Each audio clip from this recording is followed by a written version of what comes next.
Oi meus amores, tudo bem com vocês? Hoje nós vamos falar sobre um assunto muito importante que é a questão do aborto. Sabemos que o Brasil está em polvorosa, em discussão do aborto por causa da ADPF 442, que é uma proposta de um certo partido que quer trazer a legalização do aborto no Brasil.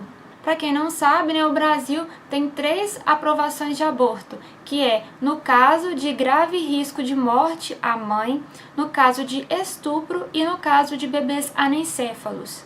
Mas a ADPF vem então trazer a proposta do aborto legal até o 3º mês de gestação, até a 12ª semana. Então, em resposta ao pedido da CNBB, a Conferência Nacional dos Bispos do Brasil, que pede que todos os leigos se mobilizem para poder então defender a vida, não permitir que o aborto seja legalizado. Para quem não viu essa nota, eu vou deixar ela aqui na caixa de descrição para você conferir. Então, nós vamos então nos mobilizar a favor da vida para que o aborto não seja legalizado no Brasil. Eu busquei então captar todos os argumentos abortistas, trazer as refutações, para que nós possamos então debater sobre esse tema. Neste vídeo especificamente, eu vou trazer os argumentos bioantropológicos. E no vídeo da semana que vem, eu vou trazer os argumentos sociais, tudo aquilo que tange a parte ética, psíquica e política. Então, vou fazer em 2 vídeos para não ficar muito longo esse, mas a parte mais principal é realmente essa argumentação bioantropológica.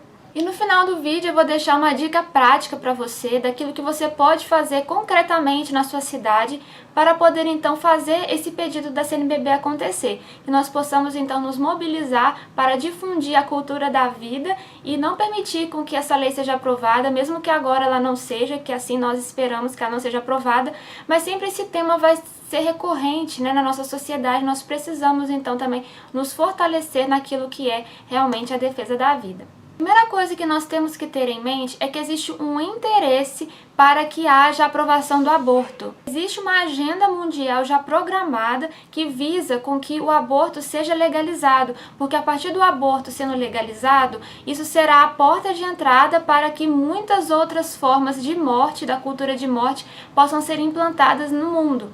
E isso forma um verdadeiro negócio do aborto, existe muito dinheiro envolvido em cima disso.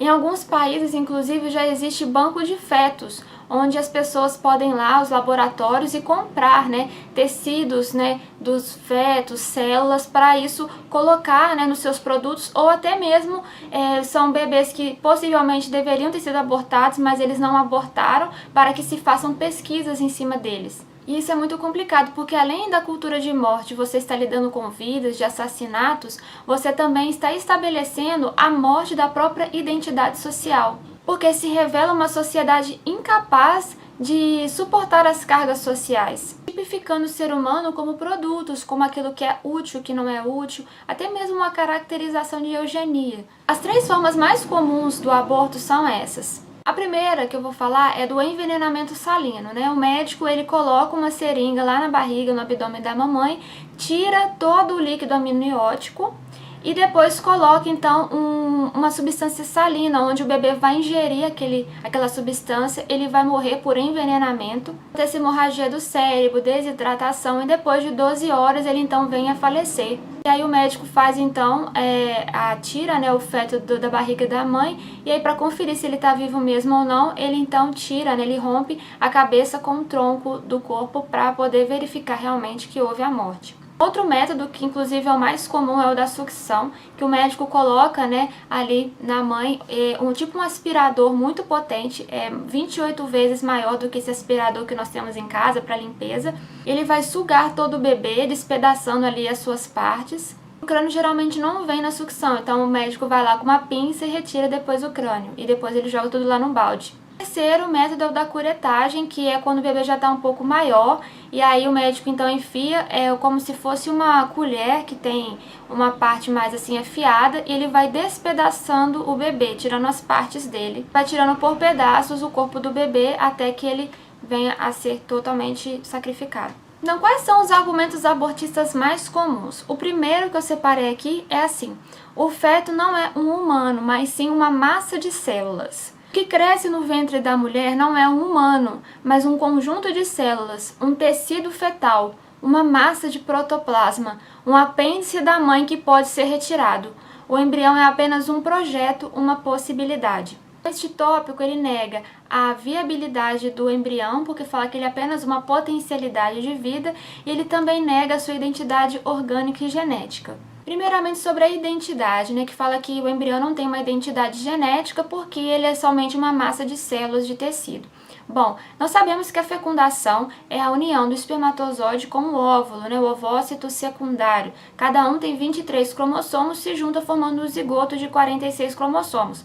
Essas células, elas têm justamente a metade dos cromossomos porque tem essa finalidade de formar um novo ser. Começa todo o início da embriologia, que são as clivagens, que são as mitoses, que acontece ali. Então tem lá o estágio de mórula, depois o estágio de blástula, depois tem o estágio de gástrula, na gastrulação ali já começa o intestino primitivo, já tem ali depois a parte dos folhetos embrionários, que é já cada um vai para o seu quadrado ali, para poder se desenvolver, ou seja, o zigoto, ele é o ponto de partida de todo o desenvolvimento humano. A fecundação, que tem ali os 46 cromossomos, eles têm já o DNA, e o DNA ele contém toda a programação de vida do indivíduo. Ele já tem a cor dos olhos, ele já tem ali a altura, ele já tem ali até mesmo qual vai ser o seu sexo, se vai ser homem, se vai ser mulher. O processo ontogenético da vida é isso, é a expressão dessa impressão daquilo que está no DNA. Então, esse argumento de que ali não existe identidade, genética, orgânica, é falso, porque já ali na fecundação traz tudo aquilo que você é hoje. Um outro argumento que fala nesse tópico, é que ali só existe uma potencialidade de vida e não uma vida mesmo em si. Mas a fecundação ali, aquele novo ser, já traz uma realidade irrepetível, ele não é um projeto de vida. O começo do ser humano é justamente o desenvolvimento da fecundação até a velhice. São processos de ampliação, de maturação, de desenvolvimento daquilo que já está ali naquela fecundação, naquele DNA. Nós só podemos distinguir na vida as fases: a fase embrionária, a fase infantil, a fase juvenil, a fase adulta, a fase da terceira idade, Tudo são apenas fases, Não quer dizer que é um critério de humanidade. Aqui tem uma humanidade e ali nessa outra fase não tem uma humanidade. Muitas vezes o problema é aquilo que nós trazemos das ideologias que falam: não, porque você não nasce mulher, você torna-se mulher. Ah, não, porque tudo é uma construção, da sociedade. Não, você já nasce como mulher, você já nasce como homem. Tudo ali na sua fecundação já traz tudo aquilo que é a própria expressão do seu ser. O segundo argumento fala que a mulher é dona do seu corpo para abortar. Aquele lance lá: meu corpo, minhas regras. Aí fala assim: a mulher é dona do seu próprio corpo, nada impede de retirar, pois é algo biologicamente indeterminado, assimilado ao organismo materno e, portanto, eliminável como uma célula que está sobrando. Nós vamos voltar a falar desse tópico lá no outro vídeo sobre os critérios sociais, porque tem muita coisa social envolvida aqui, mas vamos analisar a parte biológica. Um argumento que eles colocam aqui, dessa questão do algo biologicamente indeterminado, eles colocam as argumentações genéticas, aquela questão da mola idatiforme ou dos ovos cegos, que são realidades que acontecem a fecundação, mas de uma maneira que não vai gerar ali um novo ser distinto, uma nova vida. Por exemplo, no caso de um óvulo que foi fecundado por 2 espermatozoides e tal. Então, eu não vou entrar nessa discussão genética porque não é ali a formação de um novo ser, é uma outra realidade genética. Falam que por ser algo biologicamente indeterminado, também é algo que é assimilado ao corpo materno, Então é algo que está no corpo da mulher, então ela decide o que ela quer fazer com aquilo. Só que ali já existe uma programação genética totalmente diferente da mãe, Porque teve ali a parte do espermatozoide, já é um ser distinto. Inclusive, a mãe tem que colocar em marcha mecanismos violentos imunológicos para poder não permitir a expulsão daquele novo ser. O embrião ele mostra uma energia vital no seu funcionamento para falar que ele não é um corpo estranho. Ele já manda aquela mensagem química lá, o HCG, falando: opa, cheguei, eu tô aqui, para suspender todo o ciclo menstrual, para começar ali todo o desenvolvimento ali da sua formação, já mostrando os passos da sua autonomia. No 18º dia já começa ali a formar o cérebro com as primeiras células nervosas, o coração já começa a bater no 21º dia, tem até alguns estudos que falam, hoje do 16º dia já existe ali, o coração. Interessante que muitas mães que estão dispostas a abortar, quando quando vão fazer o ultrassom e escutam pela primeira vez a batida do coração do seu bebê, elas ficam impressionadas, porque é aí que elas se deparam realmente que não é ali só uma massa de células, existe um outro ser dentro dela.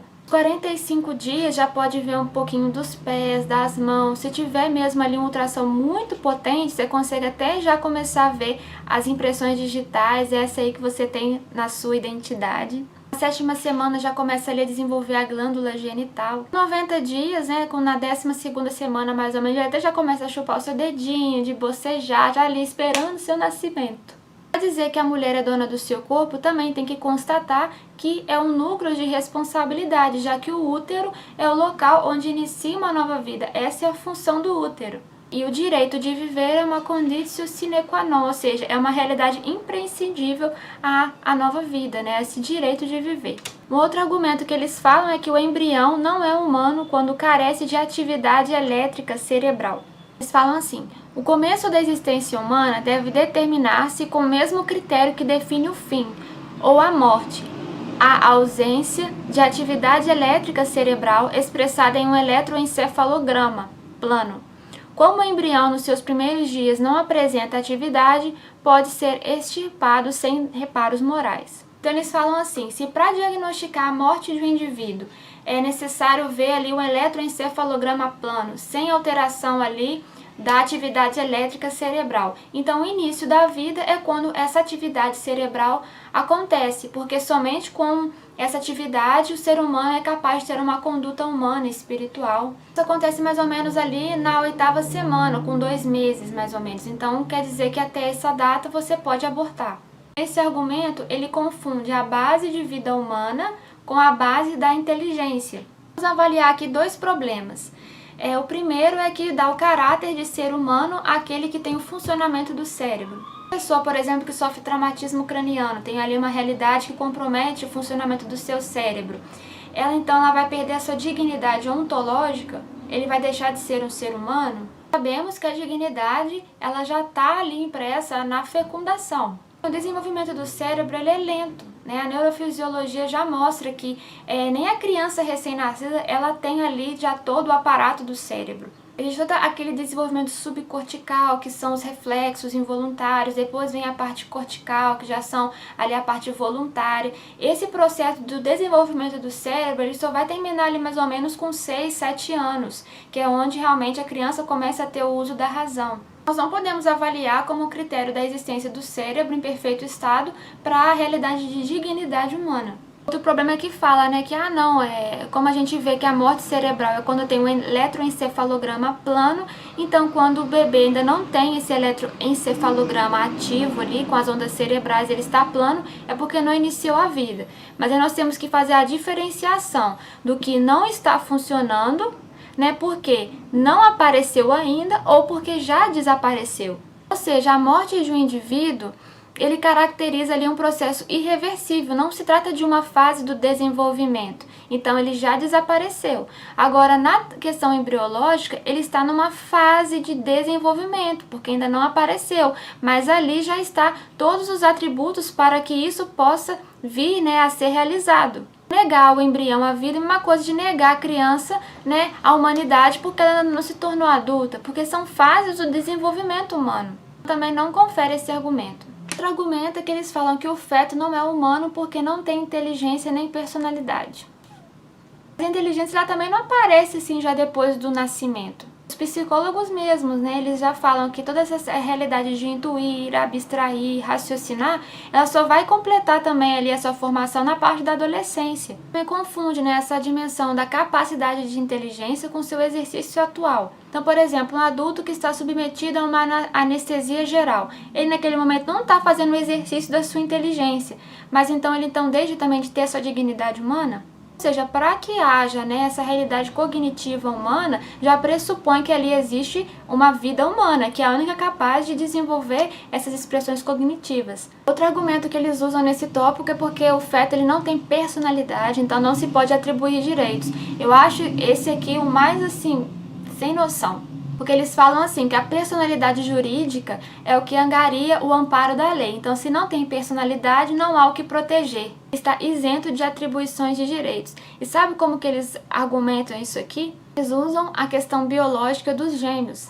Ou seja, eles mostram, né, nesse argumento biológico que o zigoto, que ele já pode ali então se dividir na questão monozigótica nos gêmeos, mostra que carece então o zigoto de uma individualidade, de uma personalidade, visto que ele pode então se dividir, né, em gêmeos, trigêmeos, quatrigêmeos. Então, como falar que ali já existe uma identidade, uma personalidade? Parece que é um argumento difícil, porque fala essa questão dos monozigóticos, dos gêmeos e tal, mas é algo muito simples, gente.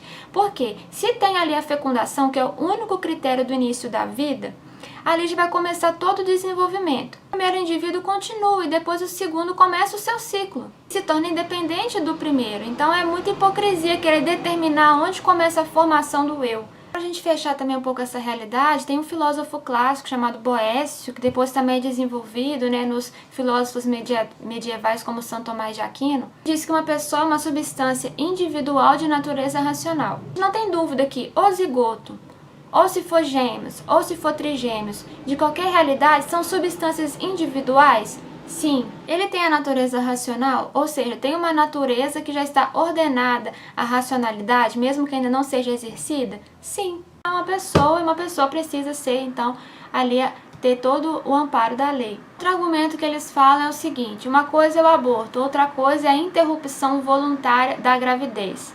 Porque muita gente, elas falam assim, eu sou contra o aborto avançado, isso aí eu não sou mesmo a favor. A interrupção voluntária da gravidez tem problema não. E se for falar só a sigla, que é o IVG, aí é melhor, porque não fala assim no meu ouvido que é realmente aquilo que é um crime, um assassinato, uma morte. Ou seja, também já existe toda uma realidade, né, de eufemismo, de linguística, de desconstrução, para que seja mais amaciado os termos, para que você não sinta tanto. Teria também aquele aborto com uso de fármacos, com uso de remédios, e aí não tem problema, né? Inclusive, gente, a pílula do dia seguinte, ela é abortiva, tá bom? Porque a pílula do dia seguinte, ela atua no hipotálamo, né, para poder ali bloquear a ovulação, caso você não tenha ovulado. Mas se você tiver ovulado, tiver acontecido a fecundação, ele acelera a mobilidade ali do zigoto para que ele chegue antes do útero, sem estar preparado para a anidação, e aí aconteça o aborto. E você dá uma pílula do dia seguinte para quê? Para evitar a gravidez. Então é óbvio que ali é um aborto, né? Uma intenção de matar. Se você já tomou, você tem que confessar. Pílula, gente, é uma bomba para a mulher, porque é só para dar trombose, hipertensão, esclerose vascular, câncer, transtornos psicológicos, enfim, é um horror. Então é isso, gente, eu queria passar para vocês hoje um pouco dessa argumentação bioantropológica, tá bom? E eu queria deixar uma dica prática para você. Você que é estudante do ensino médio, né, que pode aí ter um contato com seu professor de biologia, professor de filosofia, você que aí é uma liderança na sua paróquia, você que já está na faculdade, mesmo você aí na sua casa, reunir os amigos, faça um café debate, onde você vai juntar várias pessoas para discutir a questão do aborto. Deixe as pessoas falarem, deixe elas expressarem a sua opinião, e você também vai rebatendo com os argumentos pró-vida. E por que eu estou falando isso, gente? O Brasil vai ser pressionado para aprovar o aborto. A Irlanda já aprovou, a Argentina também já está aí com os deputados que aprovaram. Como é que foi a estratégia da Irlanda, que é um país católico, aprovar o aborto? 3 ONGs em especial fizeram mesmo uma preparação social para que a lei pudesse ser aprovada. A Amnesty International, Irish Family Planning Association e a Abortion Rights Campaign. Ou seja, 3 ONGs ali foram responsáveis para poder então já preparar a sociedade para que essa lei fosse aprovada. Nós católicos temos que fazer sim oração, rezar pelo nosso país. Então você tira aí um pouquinho das suas orações, para de rezar só para você e reza pelo seu país, reze pela nossa nação para que não seja aprovado o aborto, para que não seja aprovado mais em nenhum outro lugar do mundo. Mas nós também temos que agir na conscientização. Então, faça essa proposta de um café debate, onde vocês possam ali conversar, falar um pouco sobre isso. Se você quiser realmente planejar este encontro, você pode mandar para este e-mail aqui, falando o que você quer. Eu posso te ajudar também a como montar estruturalmente este encontro. Ali depois você pode fazer um cafezinho para eles. Testemunhos de pessoas que passaram por essa experiência. Pode colocar ali pesquisas, estatísticas, vídeos, para montar um encontro bem legal e fazer uma discussão séria e muito interessante acontecer. A proposta desse vídeo e o vídeo da semana que vem é justamente dar um pouco desses argumentos para que você, ao montar esse núcleo de discussão, você possa também ali saber como você pode levar também a discussão para um discurso pró-vida. Se você gostou, clica aí no gostei, tá bom? Curta a nossa página do Face e se inscreva no nosso canal para você não perder mais nenhum estudo. Se você gostou, divulgue para os seus amigos para que mais pessoas possam conhecer a verdade e a verdade nos libertará, tá bom, gente? Um grande beijo para vocês, graça e paz.